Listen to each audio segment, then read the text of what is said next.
네, 6장 전체를 한번 좀 보겠습니다. 어, 6장도 마찬가지로 사도 바울이 한마디로 사도권을 변호하는 거죠.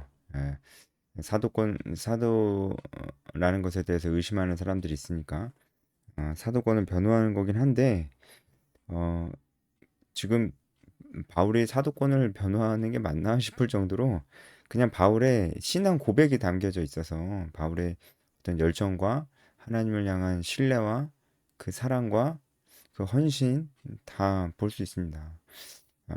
마찬가지로 우리가 바울의 삶 그리고 그의 확신과 헌신들을 이제 쭉 묵상을 할 수 있는데 음, 제가 예전에 말씀드렸던 것 마찬가지로 이 삶은 우리의 모델이 됩니다.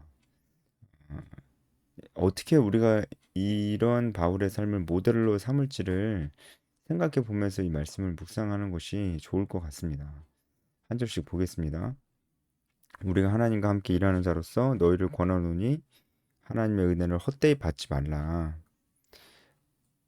바울은 하나님과 함께 일하는 자, 그러니까 정말 하나님의 동역자라고 이렇게 표현을 하기도 하잖아요. 그렇다고 정말 하나님과 동급으로 여겼던 건 당연히 아니고요. 하나님의 뜻에 합당하게 행하려고 많이 노력한다는 거죠. 하나님 뜻대로 그렇게 일하기를 원한다는 거죠. 항상 그랬다는 거예요.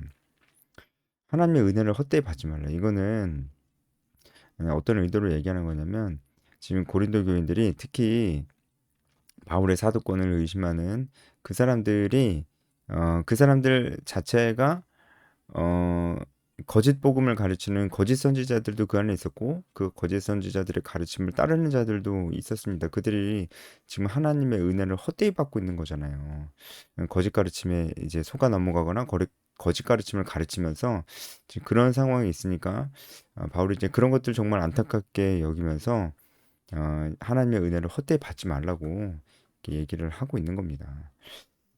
이르시되 내가 은혜 베풀 때 너에게 듣고 구원의 날에 너를 도왔다 하셨으니 보라 지금은 은혜 받을 만한 때요 보라 지금은 구원의 날이로다. 이 말씀은 이사야 49장 9절을 인용을 한 건데요.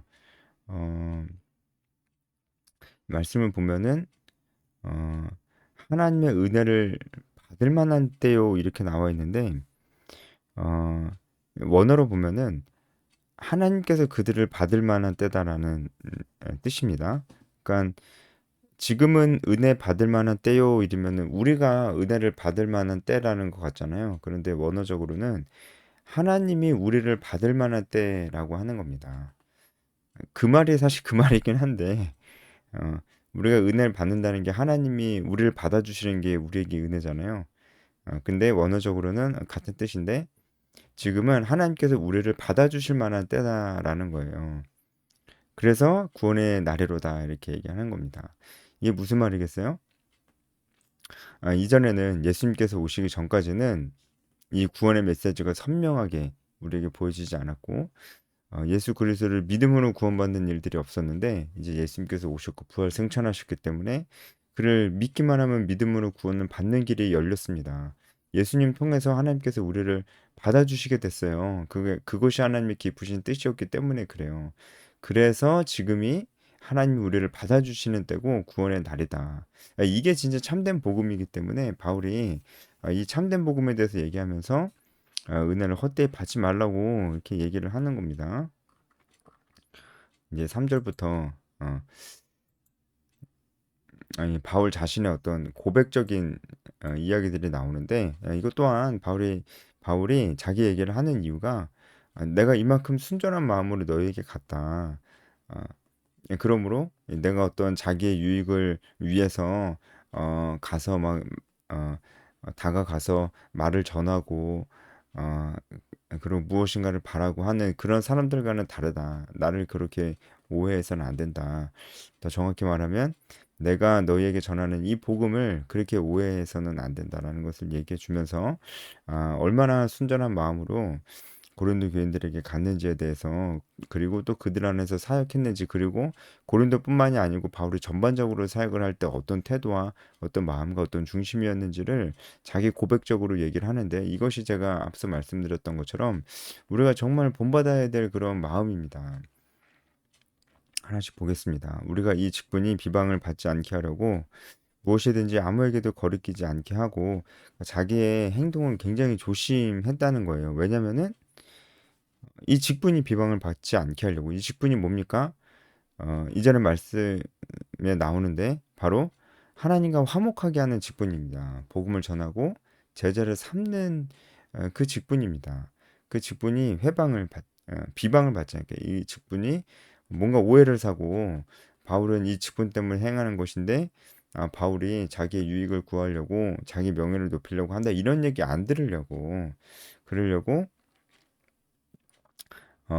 굉장히 이제 조심했다는 거죠. 거리낀다는 것은 이제 그 걸림돌이 되다라는 것인데, 바울이 가지고 있는 이 순수한 사명과 이 복음의 메시지가 오해를 받지 않도록 조심을 했다는 겁니다.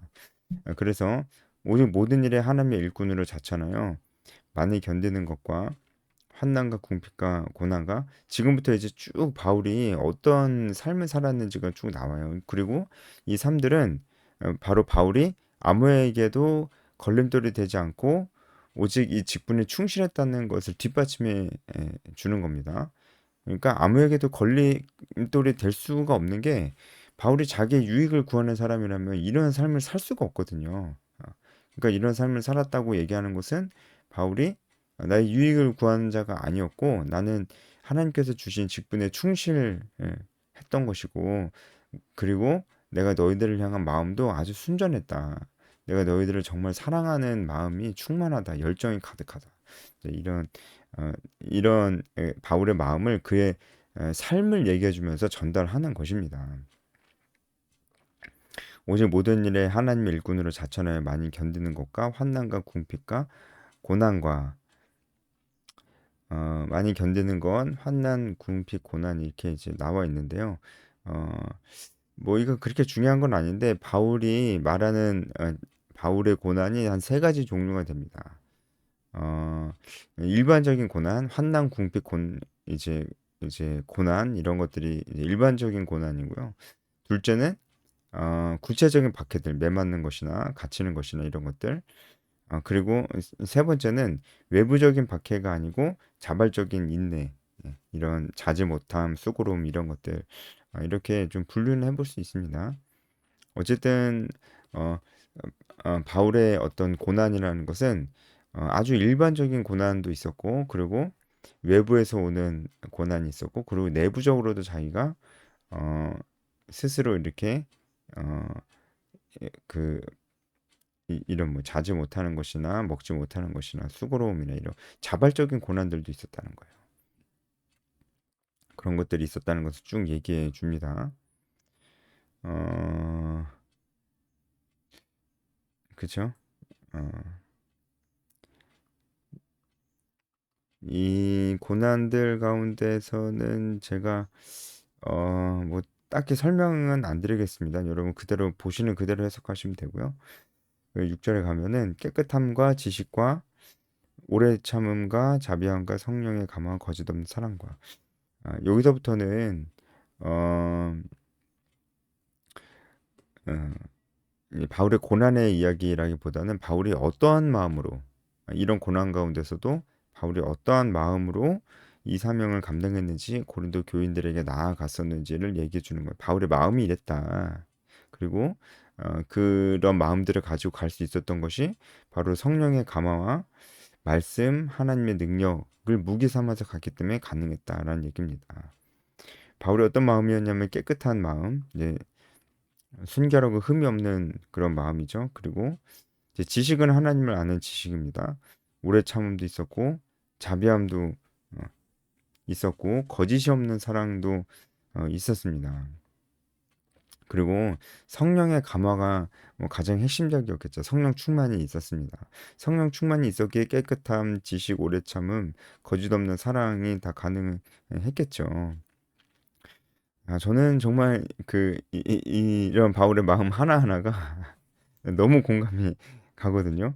저도 사역자로서 이런 것이 없이는 사역을 사실 할 수가 없고 뭐 물론 유혹이 있죠. 이제 그 오래 참고 싶지 않고 깨끗하지 않고 나도 내 유익을 구하고 싶고 뭐 그런 유혹이 이제 있는데요.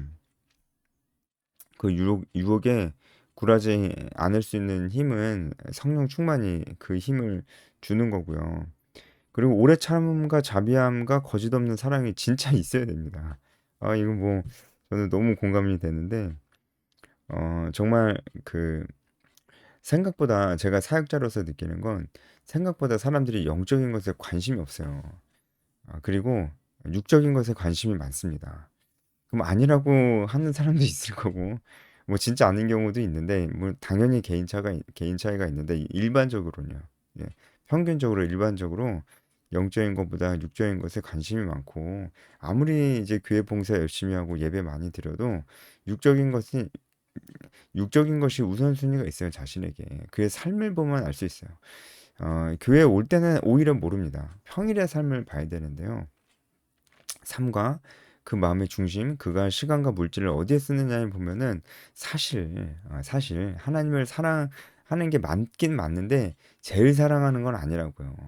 하나님이 우선순위에서 밀리는 거 이제 많이 봅니다.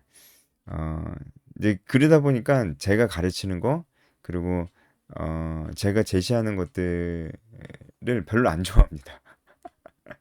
제가 좀 많이 도전을 하고 그러면 부담스러운 그런 사람들 아이, 물론, 예, 이해가 갑니다. 네, 당연히, 예, 이해가 가고, 하지만, 내가 부담스러운 건 아니겠죠. 제가 이제 도전하는 내용들이 부담스러운 거겠죠. 아, 근데 이제 그러다 보면은 이제 저를 부담스러워 하기도 하고, 제가 말하는 것뿐만 아니고 저 자체를 부담스러워 하기도 하고, 별로 안 좋아하는 사람들도 생기고요. 아, 그러다 보니까 이제 저는 그러고 싶지는 않아요. 저는 정말 잘 지내고 싶은데 근데 잘만 지내는 거는 사역자로서 할 일은 아닙니다. 전 정말 잘 지내고 싶고 뭐 굳이 막 부담스러운 관계 되고 싶지 않죠. 그런 사람이 어디 있어요. 그런데 부담을 주지 않으면 성장하지 않습니다. 그러니까 내가 만나는 그 영혼에 성장에 관심이 없는 사람이 그 영혼을 책임지는 사람을 볼 수 없습니다. 그렇기 때문에 저는 이거 제가 해야 될 일이라고 생각합니다. 근데 너무 부담스럽게 말고 이제 그 사람의 어떤 영적인 수준에 맞게끔 부- 그 수준에 맞게끔 그 정도만 딱 부담을 주는 게 제 목표긴 한데 좀 제가 좀 잘 모를 때도 있어요. 이제 그 사람의 상태나 잘 모를 때도 있어서 그럴 때도 있습니다. 그러다 보니까 이제 어, 거짓 없는 사랑, 오래 참으면 정말 필요하거든요. 자비함이 많이 필요합니다. 네. 제가 제 얘기를 좀 한 것은 저는 이제 사역자인 저만 느끼는 경험이 아니라 생각해요. 저는 여러분도 다 이 영상을 보시는 분들 사역자도 뭐 있을 수 있겠지만 그냥 일반 사회생활을 하시는 여러분도 다 영적인 리더라고 생각합니다. 영적인 리더라면 다 경험할 수 있는 것들이라고 생각합니다. 진리의 말씀과 하나님의 능력으로 의의 무기를 좌우에 가지고 이것은 이제 바울이 이 고난도 있었고 그리고 이제 바울이 어떤 마음으로 고린도 교인들에게 갔는지에 대해 얘기했는데 고난도 있었고 그런데 교인들에게 갔을 때도 참 쉽지 않아서 오래 참음, 자비함 이런 것도 필요했던 거예요. 그러니까 다 쉽지 않잖아요. 그러니까 바울에게는 무기가 필요했습니다. 무기. 그 무기는 뭐였냐면 말씀과 하나님의 능력입니다. 여기 말씀과 하나님의 능력으로 의의 무기를 좌우에 가지고 이렇게 되는데 원어로 보면은 진리의 말씀과 하나님의 능력과 의의 무기를 가지고 옵니다. 그러니까 말씀과 능력과 의의 무기를 가지고 옵니다. 이 좌우에 가지고는 뭐냐면은 이 실제로 이 로마 군병들이 무장한 상태를 지금 묘사를 하고 있는 겁니다. 실제로 이제 좌우에 이렇게 무장을 했대요. 그래서 무장하고 있는 모습입니다. 그 무장하고 있는 것들이 말씀, 그리고 하나님의 능력, 그리고 의의 무기, 의라는 것이 무기가 됐다는 거예요. 일단 말씀이 무기로 쓰이는 경우에는 우리가 전신갑주 말씀을 볼 때도 말씀이 이제 성령의 검, 어, 말씀이 무기로 쓰입니다. 그리고 하나님의 능력도 우리의 무기입니다. 그리고 의라는 것은 이제 칭의, 하나님께서 우리를 의롭다 칭해 주셨잖아요. 이것도 우리의 무기가 아, 됩니다. 이것도 우리의 무기가 되죠. 우리가 어, 하나님께서 우리를 의롭다 칭해 주셨다는 그런 확신이 없으면은 우리가 그, 이러한 삶, 복음을 전하고 이런 영적으로 누구를 리드하는 삶을 살 수가 없어요. 그런 이 모든 것들이 무기가 됩니다. 그러니까 우리가 뭔가 이제 정말 복음을 전하고 저는 우리 모두가 다 어, 천하보다 귀한 한 영혼을 품고 케어만 해주는 게 아니고 그를 가르치고 훈련시키고 사랑하고 돌보는 그런 영적 리더가 됐으면 좋겠습니다. 반드시 그래야 되고요. 이제 근데 그 삶이 정말 쉽지 않거든요. 제가 느낀 걸 말씀드렸듯이 사람들은 영적인 것에 관심이 없어요. 교회 다니는 사람들 말이에요. 교회 다니는데도 관심이 별로 없어요. 혹은 자기밖에 몰라요. 그러니까 영적인 것에 관심이 있는데 자기 영적인 거, 그러니까 자기 뭐 소위 말해 은혜 받는 것밖에 관심이 없습니다. 다른 사람을 위해서 시간을 내는 걸 별로 좋아하지 않습니다. 교회에서도 자기 좋아하는 사람들끼리만 만나고 그렇습니다. 그러니까 맨날 무슨 자기는 리더 체질이 아니라 뭐 이런 말도 안 되는 소리나 하고 이제 그러는데 예, 그런 사람은 없잖아요. 그쵸? 그만큼 그런 사람들을 이끌고 나가려면은 그런 사람들을 결국은 리더로 만들어야 되거든요. 그러려면은 어, 힘들어요. 시간도 많이 걸리고. 그래서 우리에게 필요한 게 동력입니다. 동력. 동력이 필요합니다. 말하자면 순장의 삶입니다. 순장의 삶을 평생 순장의 삶을 살기 위해서는 정말 동력이 필요합니다. 저는 살 수 있다 생각해요. 아무리 야근이 많은 직업을 가지고 있어도 살 수 있어요. 야근 많은 사람들만 제외시켜주고 그러지는 않을 거잖아요. 그렇죠? 하나님이 그 말씀 우리에게 명령하실 때 야근 많은 사람들은 야근 없어질 때까지만 어, 야근 없을 때만 해라. 그럴 리가 없잖아요. 그러니까 우리가 살 수 있는 삶이에요. 다만 우리에게 새로운 동력이 필요합니다. 이 동력이 바로 바울이 지금 얘기하고 있는 이 무기입니다. 무기. 바로 이 무기죠. 그죠? 말씀, 능력, 의의 무기입니다. 우리에게도 이런 무기가 참 필요합니다. 영광과 욕됨으로 그랬고 악한 이름과 아름다운 이름으로 그랬네. 우리는 속이는 자 같으나 참되고. 그러니까 이렇게 살았을 때 바울이 자기 자신을 어떻게 느꼈는지 얘기하는 겁니다.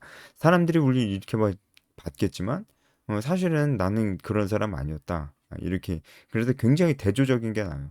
사람들이 바울을 봤을 때 굉장히 이제 결국은 다 사람들이 바울을 봤을 때 어떤 사람 같았냐면 속이는 자 같았고 무명한 자 같았고 죽은 자 같았고 징계를 받는 자 같았고 근심하는 자 같았고 가난한 자 같았고 아무것도 없는 자 같았습니다. 사람들이 바울을 볼 때 그랬다고요. 근데 그거는 다 아니었다고요. 겉으로 보기엔 그렇게 보였지만 사실은 그렇지가 않았다는 걸 얘기해요. 속이는 자 같았다라는 것은 이제 바울의 대적자들이 하는 얘기잖아요. 바울은 속이는 자다. 근데 아니었잖아요. 참된 사람이었습니다. 그리고 무명한 자 같지만 유명한 자. 여기서 유명하다는 것도 무슨 뜻이냐면 유명하다는 것도 인정하다는 뜻이에요. 유명한 자라는 뜻이 유명하다라는 뜻이 여기서는 인정하다는 뜻. 그러니까 한글 번역이 조금 그 의미를 살리진 못했죠. 그러니까 무명한 자 같으나 인정받는 자요라는 겁니다. 여기서 인정하다는 게 수동태로 쓰여서요. 인정을 받는 자요 이렇게 얘기하는 거예요. 누구에게 인정을 받겠습니까? 하나님에게입니다. 우리가 무명한 자 같으나 하나님께 인정받는 자요. 그런 마음으로 살았어요. 그리고 그게 참되잖아요. 죽은 자 같으나 살아있는 자였습니다. 실제로 진짜 살아있는 자. 이게 이 표현 하나하나가 너무나 감동적이거든요. 진짜 죽은 자 같지만 하나님의 사명을 따라 사는 사람이 진짜 살아있는 자예요. 아무리 뭐 진짜 적당히 벌어서 워라밸 지키면서 자기가 하고 싶은 취미생활 다 즐기며 살아도 그 사람 죽은 사람입니다. 아무리 믿는 사람이어도 그 삶은 죽어 있는 삶이에요. 자기밖에 모르고 정말 어, 그 이 사명을 다하지 않는 삶이 어떻게 살아있는 삶입니까? 어, 진짜 살아있는 삶은 정말 이 직분을 감당하는 삶입니다. 복음을 전하고 제자를 삼는 삶입니다. 우리가 살아있고 징계받는 자 같으나 죽임을 당하지 않았고, 요새 징계받는 자는 이제 하나님께서 징계하시는 거죠. 하지만 이 징계가 왜 죽임과 함께 이제 대조가 되냐면은, 하나님께서 징계를 하시지만 그 징계의 목적이 어, 이들을 죽이는 것에 있지 않다는 거예요. 징계의 목적은 성숙에 있다는 겁니다. 그러니까 교육 차원에서의 징계였다는 것입니다. 그러니까 다른 사람이 봤을 때도 야, 이 바울은 뭐 얼마나 잘못한 게 있길래 저렇게 징계를 받고 고난을 받냐 이렇게 생각을 했다는 거예요. 그런데 그게 하나님께 받는 징계는 맞지만 언제나 피할 길을 주셨고 바울을 성장시키는 데 그 목적이 있었기 때문에 그 징계를 통해서 바울은 성장했다라는 고백을 하고 있는 것입니다. 근심하는 자 같아 보였지만 항상 기뻐했고, 가난한 자 같아 보였지만 많은 사람들을 부유하게 했고. 와, 가난한 자 같았지만 많은 사람을 부유하게 해야 됩니다. 우리도 그렇습니다. 우리가 정말 그런 삶을 살아야 돼. 우리 그런 삶을 살 수 있습니다. 자기가 가난하다고 계속 생각하는 사람은 평생 그렇게 살 수밖에 없는 겁니다. 하지만 우리는 누군가에게 사랑을 나눠주지 못할 만큼 가난한 사람은 아닙니다. 어, 아무것도 없는 자 같아 보이지만 모든 것을 가진 자로다. 너무나 어, 너무나 맞는 고백들입니다. 고린도인들이여, 너희를 향하여 우리 입이 열리고 마음이 넓어졌어. 입이 열렸다는 것은 이제 숨김없이 다 얘기했다는 거예요. 그리고 마음이 넓어졌다. 그러니까 너희도 그렇게 넓은 마음으로 우리와 함께 하자. 그 얘기입니다. 12절에. 내가 자녀에게 말하듯 하노니 보답하는 것으로 너희도 마음을 넓혀라. 그 얘기입니다. 너희는 믿지 않는 자와 멍에를 함께 하지 말라. 여기서부터 얘기하는 건 다 이제 그 거짓 가르침을 설파하는 사람들과 그와 함께하는 사람들 얘기하는 겁니다. 그리고 플러스 그 진짜 믿지 않는 자들, 불신자들, 예, 그들과 함께하지 말라는 건요. 아예 교제를 끊어버리라는 게 아니고요. 그들과 정말 마음으로 가치관적으로 그들과 함께하지 말라라고 하는 것입니다. 만나지도 말고 얘기도 섞지 말라, 그 얘기는 아니에요. 그래서 왜냐면 그래서 보면은 어 전체적으로 이제 그런 얘기고요. 어 여기서 보면은 어 함께하며, 그러니까 14절에 함께하며라는 이 단어가 여러분도 잘 아시는 코이노니아인데, 이게 단순히 그냥 알고 지내는 정도가 아니고 정말로 이제 마음이 하나 되는 그런 교제를 얘기를 하고 있어요. 그러니까 안 믿는 사람들과 그럴 수가 없다는 거예요. 그리고 믿는 자들 중에도 지금 고린도 교회에 문제가 되고 있었잖아요. 우상의 막 축제에 참여하고 이런 사람들, 그런 사람들이 우상의 축제에도 참여하고 그러다 보니까 그냥 믿지 않는 자들과 그냥 그 마음이 같아져 버렸어요. 그러면 안 된다는 거예요. 그들과 교제하는 것 정도는 괜찮지만 그들과 마음을 완전히 합해버리면 안 된다라는 거예요. 그러니까 우리도 늘 조심해야 됩니다. 우리도 세상을 떠나 살 수는 없으니까. 믿는 사람들과 친하게 지낼 수는 있어요. 하지만 그들과 마음을 완전히 합할 수는 없습니다. 우리는 늘 경계해야 돼요. 그러니까 그 경계선이 모호하니까 늘 깨어서 긴장하고 있어야 됩니다. 우리가 어느 순간 그들에게 물들어 버릴 우리가 그들에게 영향을 줘야 되는데 우리가 도리어 그들에게 영향을 받을 수 있어요. 그러지 말라는 거예요. 영향을 받으면 안 된다는 거예요. 왜냐면은 근본적으로 우리는 그들과 가치관에 있어서 세계관에 있어서 함께 할 수가 없습니다. 왜냐면 이건 믿음의 영역이기 때문에. 그렇잖아요. 그래서 빛과 어둠이 사귀지 못하고 그리스도와 벨리알은 사탄입니다. 함께 조화될 수 없고 그렇다는 것입니다. 성전에 어떻게 우상이 서겠느냐 그 얘기입니다. 그래서 어, 그럴 수가 없다는 얘기를 쭉 하고 있는 겁니다. 그러므로 너희는 그들 중에서 나와서 따로 있고 경계선은 확실히 그으라는 겁니다. 경계선은 확실히 그어야 돼요. 부정한 것을 만지지 말고 내가 너희를 영접하여 너희에게 아버지가 되고 너희는 내게 자녀가 되라. 전능하신 주의 말씀. 자, 여기까지. 예, 여러분, 어, 그래서 바울이 어떤 삶을 살았는지도 보았고, 아, 우리도 이 세상에 살지만 정말 경계선은 분명하게 해야 된다라는 것도 우리가 보았습니다. 여기까지 하겠습니다.